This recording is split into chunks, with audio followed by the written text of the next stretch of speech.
concrete is ready to pour. We have the form set up. As you can see how this is where the sauna, jacuzzi, and this is a step down. And then we have this nice pathway that's going to walk all the way up and curve around.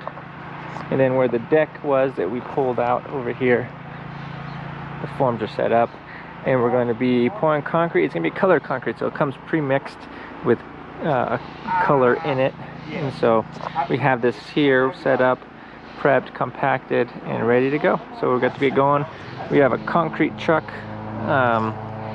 delivering the concrete with a pump. So we're going to be, instead of wheelbarrowing everything back here, we have a pump, and they pump it through these black pipes here. You see the lines, these hoses. So they pump it, and really makes it easier for everybody. So they're set up. You can see the trucks back there coming through. We're getting ready to go.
can see the difference in color. This one poured yesterday has the sealer put on it, and this one is just finished being poured and getting cured. And so we're starting doing the finish on this as well. So when it dries, it'll dry a little deeper of the brown, reddish brown. And this got faced here. Looks really nice.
So we're back here where the concrete is all poured and finished. We just had a little bit of more form to take off. We have these set up here. Turned out really nice. I like the color. With the color, this is mixed inside the concrete, so if it chips or you know, gets nicked, the color still shows through, so you won't. It's not just a top color, so it's actually embedded in the concrete. But they have a nice patio for their furniture to sit right here, and they're gonna be putting there's another patio furniture down there, and then we did a step all the way across. So another project down. On to the next one. We just have a little bit of touch up here to clean up our debris, and this job is done. On to the next one.